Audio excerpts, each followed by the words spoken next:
Hello, welcome back. And today we're talking about why men don't want to get married anymore and why men are getting the raw end of the deal nowadays. Because they're missing one thing, and I'm sure you know what it is. So, this video, you will hear things that nobody talks about out there. That's what I love about this channel, actually. I feel like I say that every time. So let's dive right in. The feminist suffragette movement, which was the first wave of feminism where women were fighting for their right to vote, and they thought it was such a great big thing, and people nowadays still think that, oh, it's so good we got our right to vote. But is it? I would love for you to go and do some research on that. Because the feminist suffragette movement, they ran on this slogan: votes for women, chastity for men. They ran on that way back then. So voting was bad right from the start. That was what started feminism, which brought it to second wave feminism, which brought it to third wave feminism, which brought it to the humongous mess we see here today. And I know I'm being strict with this because I didn't understand this when I was younger. When I was like 12, 13, 14, I really started diving into this because my 10-year-old friend at the time, who was from church and stuff and I wasn't, was talking about this, and I was just like mind blown because I was like, how can you be against voting? So yeah, from the start, bad news. And the thing is to take this in a religious context, like we're in the church age of Laodicea, which means the people's rights, or which is the people's rights. So everyone, like the spirit of this age is, I have a right to do this, and I have a right to be this way, and I have a right to stand up for this, or not stand up for this, or whatever. Like, you can't make me. And this is the first time, it's been that way. And it's also, like, when you listen to sermons from, like, back in the 40s, 50s and stuff, when we think those were the golden days, they were saying how, like, America is a woman's nation, like, they worship the woman. And going downhill. And of course I love women and all this and everything about them. There's so many beautiful, wonderful, divine qualities in women. We're just talking about when it has gone too far to the extreme and is why society is where it is today. I'm going to take someone quite blind if they don't see it. And don't worry, we were all blind at one point in time, so was I. But I just remember from one of the sermons I was listening to from back then, talking about, like, it's the age of people's rights. And women nowadays, we see this all the time where they're like, I've got a right to withhold, sex and all this stuff from the man, right? Or they know they can control and manipulate him and, like, make him grovel at their feet and do all this stuff and then not even give him the thing that he wants. And yeah, it's pretty crazy what happens nowadays.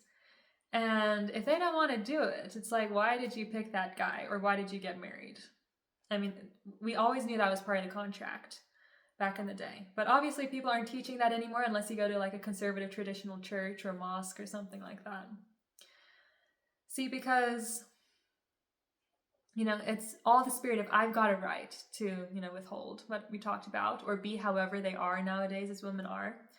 But I was listening to this, him say, and he was like, actually, when you're of God, when you're Christ's, you give up your rights. A lamb forfeits his rights.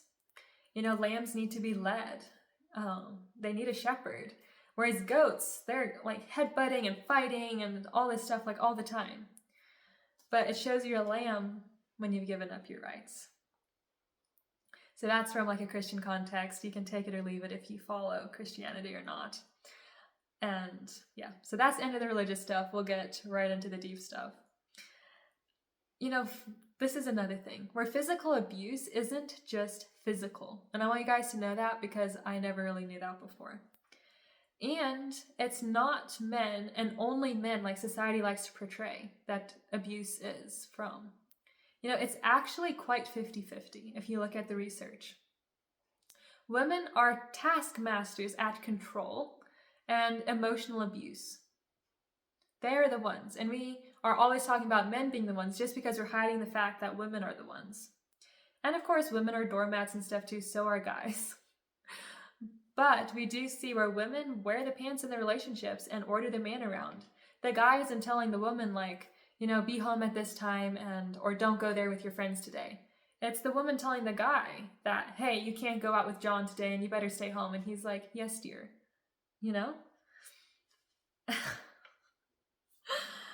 See, women are taskmasters at emotional abuse. And we know this. Women are so good with the words and the manipulation and all that. And just because you can't see someone hurting or someone shot doesn't mean it's not hurtful, or more so. Women are actually doing and instigating more physical abuse than men. Starting it, slapping the man, hitting the man, throwing things, and it's seen as a joke and expected that the man is not supposed to act out and act back. And this is another sub-point where I'm so mad that people see that the Middle East or India or other more traditional cultures like the East as violent and just pick out these random Jerry Springer versions. Because the West is full of plenty of abuse. Can we agree on that? Women are still getting abused in the West. There are still bad men. There are still all this stuff. So just because now that we're equal and all this stuff hasn't fixed a single thing. And in fact, we're worse off than those traditional nations where at least they have good marriage rates and the families are happy and stay together. Actually go visit those countries before you make an assumption about just what the media tells you. Because when you go there, they are the most warm-hearted, kind, loving people. The men are so loving to their women and girls and all of that, and just lavish them and spoil them. Whereas women here are expected to work through their pregnancy, do 50-50, and then take care of the kids and do the cooking and the cleaning and all this while the guy plays video games. It makes no sense. We have the same kind of abuse stuff happening here, and even worse, because now we have it towards men also. So now we have double the problem. And women too, since we're not protected here, we're just seen as equal as the guys and just go off and do the same thing when actually we're more vulnerable. That's why there's way more physical assault and the R word and all this stuff that happens here. Because in those countries, that does not happen. It's very, very, very, very, very tiny percentage. Because women always have a male with them. They're not just walking the streets at night or going out to the bars or living by themselves and doing crazy things by themselves. The families and everyone helps them vet the guy before they get in a relationship. Whereas here, women are picking just themselves, and we see what an absolute mess that has been making. They're not picking good guys, and then when they do end up picking because they're in love or whatever, then they choose not to respect the guy and withhold all these things from him, and it's just a mess for both parties now. Men lose their funding and jobs and get kicked out of college just when anybody sees something or feels and deems something as inappropriate. It is hard for men these days. And feminism now isn't just about equality, it's about putting women above men. Women, this is another thing, women are just as violent. Take this. Kids get more abused by their mothers than their fathers.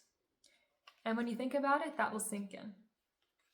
So, tell me what you guys think about those points. I know those are hardcore, hard truths, but they need to be said. And I expect backlash, and I love it. So if you want to send a comment, it just helps me either way. So feel free to comment. And yeah, if you're new here, my name is Amanda, and we talk everything about becoming our own dream girl to live our own dream life, and all the attributes and characteristics and all the things we need to know to grow into that, to make that possible. Because why not? God made this beautiful world and made us beautiful, so let's live up to our potential. And that's what this channel is all about. And if you want to go deeper in any of these topics, confidence, and just knowing these things, having, that solidified in your heart, then definitely check out my course down below. It's Divinely Favored. It is so, so, so good. And yeah, you'll love it. At least just read the sales copy. I love reading the sales copy. And also, it's another funny thing. I am into, how shall I say this? I sew professional Western shirts and sell them. And so if you're interested in like making that for the men in your life or for yourself and find patterns way too confusing, I have it all videoed and shown for you guys exactly how to do it step by step. So even if you're new at sewing, you can accomplish it. All right. So make sure to like this video. I'll wait for you. It really helps me if you liked the video and if you found it helpful. And subscribe if you're new, and also open my Cash App so you can support the channel that way if you'd like. I would really appreciate it. And I'll see you guys in the next one. Bye.